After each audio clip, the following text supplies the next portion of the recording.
Ya, inilah segmen terakhir dari Fokus on Infra Spesial Mudik 2023, Mudik Aman Berkesan dengan Transportasi Udara 2023 bersama saya Safrina Nasution. Dan meski segmen terakhir, namun perbincangan kita masih sangat-sangat menarik dan kita akan lanjutkan kembali dialog kita bersama dengan Direktur Angkutan Udara Kementerian Perhubungan Putu Eka Cahyadi yang bergabung secara Zoom, serta pengamat transportasi Bapak Alvin Lee, serta Ketua Umum INAKA Bapak Denon Prawiratmaja yang sudah bergabung bersama kami di sore hari ini. Saya akan lanjutkan kembali perbincangannya Bapak-Bapak dan mungkin pertama ke Pak Putu. Di satu sisi selain teknis ya Pak ya, yang kita ketahui juga sering yang terjadi permasalahan kalau misalnya mudik itu bottleneck dari transportasi udara itu lebih ke jalur kedatangan, jalur pemeriksaan, check-in, drop bagasi. Nah, apa yang seharusnya dilakukan, apa yang seharusnya diantisipasi dan juga menanggapi apa yang tadi juga sudah dijawab oleh Pak Denon, silahkan.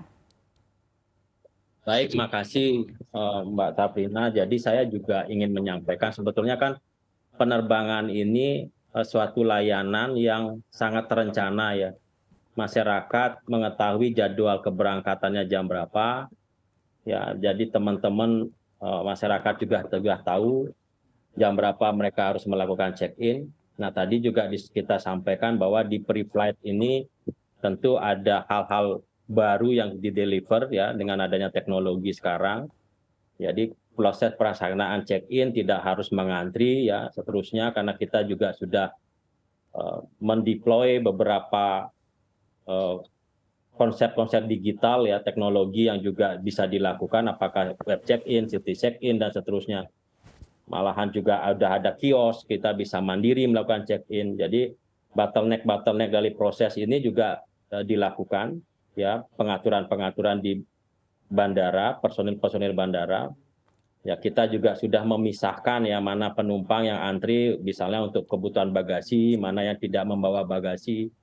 Kemudian kehadiran daripada penumpang ya sesuai aturan kita kan 2 jam sebelum keberangkatan ada di bandara, kemudian 30 menit sebelum keberangkatan itu check-in akan close. Nah, jadi ini perlu betul-betul diperhatikan. Jadi kedatangan yang lebih awal juga akan menyebabkan penumpukan, tetapi juga datang terlambat juga menyebabkan menjadi kesulitan juga kita mengatur waktu ya. Jadi menurut kami ya memang teman-teman ataupun seluruh masyarakat yang akan melaksanakan perjalanan udara ini bisa mengatur ya apa yang akan mulai barang bawaannya dan seterusnya. Dan kita memang mengkolaborasikan. Nah tadi Pak Alvin juga betul ya, kami di seluruh bandara tentu infrastrukturnya kita pastikan semuanya berfungsi dengan baik. Apakah itu jalur untuk pemeriksaan keamanan yang kita sebut sebagai SCP ya, security checkpoint, kita tambah jumlahnya, personil juga disiagakan di situ karena semua layanan-layanan ini tentu memiliki kita sebut sebagai standar pelayanan minimum. Jadi tentu waktu tunggu dan waktu prosesnya juga terukur di sana sehingga betul-betul masyarakat dapatkan pelayanan yang baik. Termasuk tadi misalnya di kedatangan ya di post flight juga kita cek apakah delivery bagasi ya pada saat kedatangan juga sesuai ketentuan. Tentu proses conveyor belt ya teman-teman ground handling di sana juga bekerja ya sebagai pelayan darat dari pesawat udara dan ini kita kolaborasikan dan memastikan bahwasannya bagasi terdelivery dengan standar layanan yang sudah ada di dalam regulasi. Jadi kita mengkolaborasikan seluruh teman-teman stakeholder ya sehingga mereka bisa melayani dengan baik sesuai dengan beban traffic yang ada saat ini. Jadi penambahan alat, personil yang ini yang terus kita pantau ya bersama ya karena kami juga punya tim inspektur di bidang pelayanan bandar udara yang juga melakukan pemantauan terhadap itu. Mungkin itu tambahan dari kami. Baik Pak Putu, terima kasih banyak. Kita harapkan bottleneck-nya dapat berkurang secara signifikan dengan persiapan armada, fasilitas, dan juga kesiapan SDM yang sudah begitu mumpuni untuk persiapan mudik ini. Baik, saya akan ke Pak Denon sekarang. Pak Denon, kita melihat jelang Lebaran 2023 ini harga tiket pesawat itu sudah naik signifikan, terutama untuk beberapa rute favorit. Seperti apa tanggapannya dari maskapai dan juga mungkin kalau sedikit menambahkan bagaimana juga antisipasi cuaca ekstrim yang bersama-sama juga sudah kita alami nih Pak beberapa waktu terakhir. Silahkan.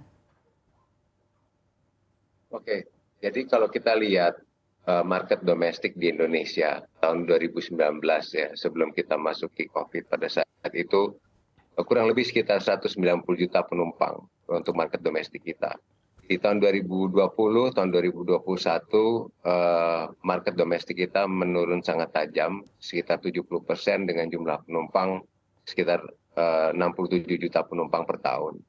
Jadi kalau tadi disampaikan oleh Pak Putu bahwa arus mudik ini menyumbang 5% dari semua kegiatan pemudik, artinya sekitar 6 juta penumpang.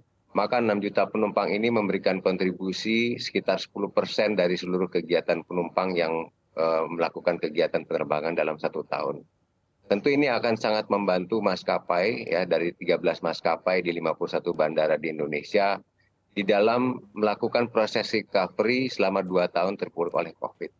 Nah, sepanjang maskapai ini mengikuti aturan yang ditetapkan oleh Kementerian Perhubungan, baik tarif batas atas maupun tarif batas bawah, saya pikir penyesuaian dari masing-masing rute sah-sah saja dilakukan oleh maskapai agar dapat bisa melakukan proses recovery sebagaimana disampaikan oleh white paper INAKA, yaitu proses recovery dari industri penerbangan kita ini diprediksikan akan kembali pulih total secara domestik di tahun 2024 dan secara internasional tahun 2025. Tentu upaya-upaya maskapai untuk bisa survive melihat nilai tukar mata uang kita dibandingkan dengan mata uang US dollar atau mata uang asing cukup menurun dibandingkan tahun 2019. Kemudian juga harga bahan bakar aftur yang tadinya tahun 2019 di kisaran angka 9.000 sampai 10.000 per liter, sekarang ini sudah mencapai tembus 15.000 per liter. Tentu ini membutuhkan penyesuaian dari cost production dari masing-masing maskapai, di mana 70% dari biaya-biaya tersebut dikeluarkan dalam mata uang asing. Tentu ini adalah upaya maskapai untuk bisa survive dan kembali merecover apa yang pernah dicapai tahun 2019. Dalam kaitan mengantisipasi cuaca yang sekarang ini mungkin belakangan beberapa hari ini cukup ekstrim, tentunya maskapai berkoordinasi dengan Airnav, dengan bandara-bandara di 51 tujuan mudik. Mudah-mudahan dengan koordinasi melalui posko keamanan dan nasional mudik ini, semua kegiatan mudik bisa berlangsung dengan aman dan baik. Mungkin itu saja dari saya. Terima kasih. Baik, terima kasih banyak Pak Denon. Tentunya untuk mudik yang lebih aman dan nyaman lagi di tahun 2020 ini menggunakan transportasi moda udara. Baik, saya akan ke Pak Putu. Pak Putu, karena temanya kali ini adalah mudik aman berkesan dengan transportasi udara 2023. Momentum ini adalah momentum yang baik untuk kembali mudik menggunakan transportasi moda udara dengan bersama-sama dicabut PPKM dan euforia untuk kembali bertemu dengan silaturahmi dengan keluarga dan lain-lainnya. Seperti apa dari Kemenhub himbauan bagi masyarakat yang akan mudik lewat transportasi udara di tahun ini? Singkat saja. Baik, tentu kami mengingatkan ya, tentu pemenuhan terhadap aspek keamanan, keselamatan penerbangan menjadi kata kunci yang harus diikutin ya.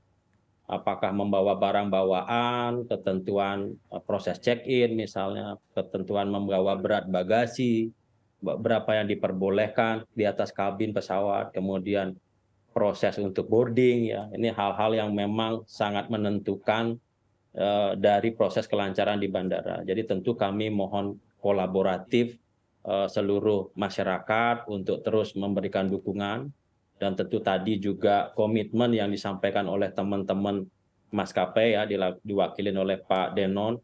Kita juga berupaya menjaga pertumbuhan demand ya. Tentu kita memberikan tarif yang terjangkau ya. Kita tidak bilang ini murah ini mahal, tetapi tentu tarif yang terjangkau sesuai dengan ketentuan dan regulasi yang ada. Karena kita ingin bahwa momentum ini menjadi momentum yang berkesan buat semua. Jadi berkesan tidak hanya bagi masyarakat sebagai customer, tapi juga maskapai juga tersenyum lebar, regulator juga happy gitu ya. Kami dari regulator juga berbahagia bahwa bisa memberikan kesan baik ya dari Hari Raya Idul Fitri yang akan kita rayakan bersama ini. Terima kasih. Baik, Pak Putu. Mudik dengan transportasi moda udara pada tahun ini akan menjadi momentum yang aman, nyaman, dan berkesan untuk semua pihak. Baik, terima kasih banyak Direktur Angkutan Udara Kementerian Perhubungan Republik Indonesia, Bapak Putu Eka Cahyadi, serta pengamat transportasi Bapak Alvin Lee, serta Ketua Umum Inaka Bapak Denon Prawira Atmaja telah berdiskusi bersama kami sore hari ini. Sehat dan sukses selalu. Kita harapkan moda transportasi udara akan semakin aman dan semakin nyaman tentunya dengan adanya perbaikan-perbaikan ke depannya dan tentunya akan memulihkan untuk mudik 2023 ini baik untuk semua pihak. Terima kasih banyak. Terima kasih, selamat sore Pak Alvin. Ya, pemirsa, kita harapkan moda transportasi udara semakin andal dalam memberikan pelayanan terbaik bagi masyarakat, khususnya di masa angkutan lebaran tahun ini. Saya Safrina Nasution undur diri, CNBC Indonesia Beyond Business.